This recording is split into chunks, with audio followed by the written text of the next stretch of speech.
Welcome back. The golf is also back, and it's back on CBS. The 2025 Farmers Insurance Open teeing off at beautiful Torrey Pines in sunny California. You're getting a look here at the course. Now, if you remember last year, Matthew Pavon became the first Frenchman to win on the PGA Tour since it was established way back in 1929. He'll look to defend that title against another stacked field as the current 120-1 long shot. Keep your eyes on Ludwig Ober and Hideki Matsuyama, who are the current betting favorites ahead of the opening round on Wednesday. Let's get you ready for the action as we welcome in CBS Sports golf analysts Rick Gehman and Greg Ducharme as we get set for the fourth event. I can't believe I'm saying that already. The fourth event of the 2025 PGA Tour season. And guys, when you look at the temperatures out at beautiful Torrey Pines, there's a little rain in the forecast as the weekend goes on, but nonetheless, it should be a good one. So Rick, I come to you first here. What should we expect from the course this week? Yeah, so this is another one of our famous course rotations. So actually, they're going to use both courses on Torrey Pines, the north course and the south course. The north side has had some work done to it in the last handful of years to make it more difficult, but it's still going to be the easier side. Historically, it plays about 2.5 shots under par, but it's the south course. That's your big boy. That's the one that hosts major championships. That's the one that you're thinking of. Tiger beating Rocco Mediate for the U.S. Open crown on the Monday after in the full rounds playoff. That's the course that is going to be more difficult with thick rough everywhere, narrow landing spots off the tee, and those pesky Poa annua greens. That's the word of the week. That's the one that everybody will play over the course of the weekend to decide this championship. And you mentioned those pesky Poa annua greens. They are some of the most difficult greens to hold putts inside of that, 4 to 8 foot range. That's where a lot of these PGA Tour players, as talented as they are, they miss putts on these greens because they are bumpy. And ultimately, they become very difficult to read. Now, the other challenge to that is, like Rick mentioned, you have narrow landing areas. They're about 25 to maybe 30 yards wide, and you're hitting a lot of drivers into those areas. And when you miss, you got some very penal rough. So looking at this golf course on paper, you have problems everywhere that these players are going to have to deal with, whether it's getting the ball in the fairway off the tee, hitting these greens, which are they're only about 5,000 square feet. They're some of the most difficult greens to hit on the PGA Tour.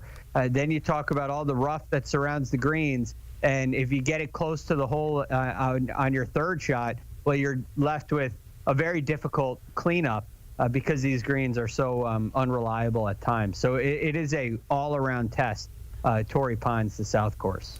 At least if you make a mistake, though, it's beautiful to look at. I'm sure that's not probably the focus for the golfers, but it is so beautiful out there. It's also hard to focus on the field without thinking about some of the guys that are missing. We know no Scotty Scheffele, and we also know no Xander Schauffele. And guys, it's kind of starting to feel like that injury that he's dealing with that had him miss the Amex last week, maybe just a little bit more serious than we are expecting. It's now the first time that the world number 2 will miss out on his hometown event. And Greg, while we know that his relationship at Torrey Pines maybe hasn't always been smooth sailing, when can we expect to see Xander back out on the green? This is a challenging one. I'd like to think he will be ready for Pebble Beach next week, which is a signature event. It's where Scotty Scheffele is hoping to make his return as well. I'm sure Xander's hoping to be ready to play there. But the unfortunate thing about this nagging rib injury is it just simply requires rest from the sounds of it. There's not a whole lot he can do. And the other challenging thing, which is probably a good decision, is it's not really an injury in an area where you're going to practice certain areas of the game. You hit a whole lot of pitch shots and putts because being on his right side in the rib cage there, anytime you're bending over, it can create a little bit of discomfort, and you don't want to be making compensations for that. So they've decided to take kind of a full down stop for rest as a result to make sure that he's ready for one of these upcoming events. And I think he's got to get this rest right. Greg. I mean, when you look at this, if it is only rest, you don't want to rush back too early, come back at 75% and risk any injury, because expectations are going to be huge for him when he tees off again. I mean, he's the #2 player in the world. He's coming off a year that he won 2 major championships. And whenever he does return, we are going to be in the thick of signature event season and major championship season, right? We've got Pebble Beach Pro-Am coming up. We've got the Genesis Invitational coming up. It'll be the Players Championship before we know it. And I think we're now inside 100 days until the Masters. If you are still battling a nagging injury through that stretch, you're in big trouble. So I think that Xander needs to get this right, and he needs to wait until he's 100% to really get this season started. It just feels like poor timing, especially when he got through all of last year without any issues. Now it's affecting his appearances in the TGL as well, which has really just taken the golf world by storm too. To your point, though, Greg, he is expected to play at Pebble Beach, barring any setbacks. So obviously something we'll have to keep in mind. Let's talk about some of the guys who will be out there playing this weekend, starting with Hideki Matsuyama, who enters this event, gentlemen, as the highest ranked golfer in the field. He comes in at #4 in the world rankings. We've already seen him pick up a win on the tour this season, the opening one there at the Century. Rick, what do you like about his chances coming into this one?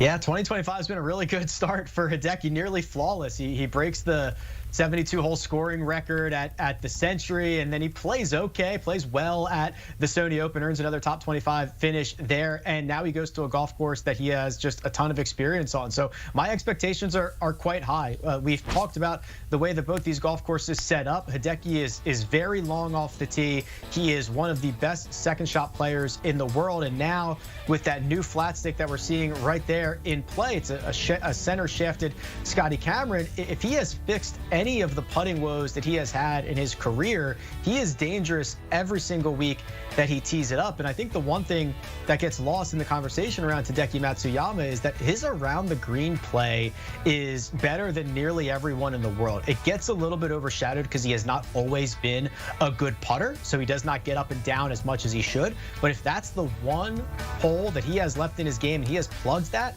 it's going to be a huge year for Hideki. I love that photo of him that we just saw. Trophy in one hand, the lei on the other. He is living the dream, to your point. That win at the Century, by the way, his 11th career PGA Tour win. He is tied with the Swedish sensation Ludvig Åberg at the top when it comes to the odds to win it at +1,000.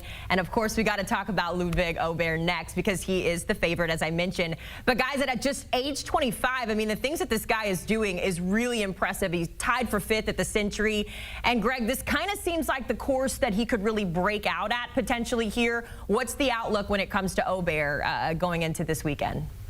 Yeah, well, you know, why do you say this is a golf course he could break out at? There are so many reasons. One of them, we mentioned the stout driving test. Well, that happens to be the best attribute in Ludvig Åberg's game. He's very, very long, and he's very accurate as well. Last year on tour, he was 4th in total driving. So that is an area of strength for him, and that'll be required this week. Most of the approach shots on the South course come from 150 to 175 yards. He was 20th in that category. I mentioned the importance earlier of scrambling and around the green play. Well, Ludvig was 21st on tour in scrambling, and more specifically, 11th from the rough. So all these areas of the game that are critical, Ludvig happens to excel in. And it's clear when you look at this resume here, every event, the RSM Classic, the Hero World Challenge, and the Century, those are all after a knee surgery that he had after the Tour Championship. And I think it's safe to say there's no more rust. All of that is cleared away. And I think Ludvig is all systems go for this week at Torrey Pines. Everyone's so excited to see what he can do. He finished tied for 9th at the event last season. And of course, we know the winner gets a lot of money, $1.674 million. That leads me to the pick, gentlemen. Rick, I come to you first here. Who is winning this tournament this weekend? I'm going with a guy who has won this tournament already in his career, and that's Max Homa. 2024 was basically a lost year for Max. He really struggled across the board, but he's started to put it together in the fall of last year, and now 2025 looks like he's putting together a stat profile that resembles some of the best versions of that we've seen from Max. If you look at his odds for this week, they're much too long, and I believe if he does win or if he does go on to contend, we're not going to get numbers like this anytime soon. So I'm going to roll with Max at a place that he's had plenty of success at in his career. And I'm going to go with Keegan Bradley, the captain of the Ryder Cup team coming up, who has been playing absolutely phenomenal golf. I love what I've seen from Keegan. If you ask him, he'll say he's playing the best golf of his career. 5th place at the Hero. He finished tied 15th at the Century, tied 6th at the Sony, and he gained strokes in every major category in both of those events. That's a great sign of good things to come for Keegan Bradley. And hey, if you want a little insurance policy, his short game's been pretty darn good lately too. So I love what I'm seeing out of Keegan. We love insurance, especially when it comes to the betting side of things. Greg Ducharme and Rick Gehman helping us get ready for the Farmers Insurance Open this weekend on CBS. By the way, their colleague, Patrick McDonald, actually loves the value of Keegan Bradley at $2,200. You risk $100 to win $2,200. Sounds like a good deal to me, but if you're just interested in the golf, make sure you catch it on CBS. It all gets underway Friday, 5 o'clock Eastern, and then coverage of that final round picking up Saturday at 4 o'clock Eastern on CBS and streaming on Paramount Plus. Well, the PGA Tour season ramps up this week as we head to the beautiful Torrey Pines in San Diego, California. For the 2025 Farmers Insurance Open, play is set to get underway on CBS on Friday. As you take a look at the current odds to win, rising star Ludwig Åberg currently with the best odds, and that's ahead of Hideki Matsuyama. For the best bets ahead of the 2025 Farmers Insurance Open, we welcome back to the show our own Rick Gehman. Rick, it is so great to see you again. I want to talk about this tournament from the betting perspective, and let's go ahead and start with your good buys ahead of play on Friday. Yeah, I'm looking at someone who's won this golf tournament before. We already talked about Max Homa being great value in terms of the odds market, but when you look at him from a DFS perspective, I think he is just priced much too low, and if he does perform the way that I think he's going to do over the course of the next few weeks, we're not going to see prices on him like this for much longer. He's a great putter on Poana, and I think he is certainly back to the form that we saw from him a couple of years ago. And then I'm pairing him with Joseph Bramlett, who hasn't had a lot of success at courses not named Torrey Pines in his PGA Tour career, but the good news is that's exactly where we are this week. He drives it far. He has great club head speed to extract himself out of the thick rough, and this is one of the few places that he's actually a positive putter at. So put it all together, I think both those guys are a little bit undervalued this week. All right, so on the opposite side of things, what are you eyeing to avoid as a bad buy this week?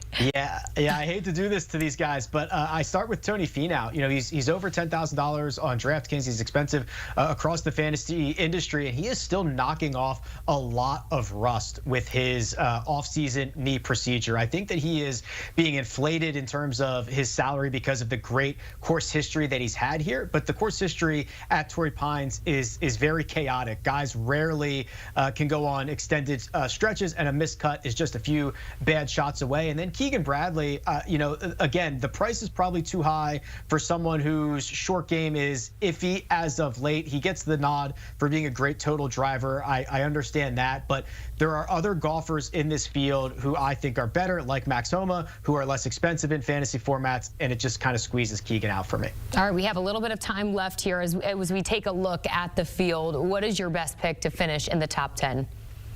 Yeah, I've scanned everything here. So top 10 for me is going to be Maverick McNeely. He is a West Coast golfer. Got a victory for the first time in the fall, and now he's going to start a stretch of Poana greens here at Torrey Pines. He's going to get to play at Pebble Beach, probably the best golf course that he has. And then depending on where the Genesis Invitational lands, it might be back at Torrey Pines. So this is going to be a very bullish run for Maverick McNeely. Seeing his odds about plus 275 to finish inside the top 10 is much too long for me, and he's playing with a ton of confidence right now. And lastly, overall, do you have a best bet for us as we get closer and closer to Friday's play? This is very far down the board, but I just can't resist it. It's Nicholas Norgard. Yeah, Nicholas Norgard to beat Steven Jaeger. If you haven't heard of Nicholas Norgard, you're going to hear a lot about him. He's one of the guys from the DP World Tour, the European Tour, who earned his tour card this past season, and he is now coming over for the first time. This guy has muscles on muscles. He is big, he is strong, he hits it a mile, and he's got a soft touch around the greens. I'm a little bit worried because he's making the trip from Dubai on a short week with a Wednesday start at Torrey Pines, but I just cannot resist because he is going to be someone to really get excited about over the next 6 months or so. All right, we look forward to hearing his name. We will wait and see. Thanks so much for joining us here on CBS Sports HQ. You can get more golf chat on the First Cut podcast. All you got to do is scan the QR code on your screen and watch and listen wherever you get your podcast.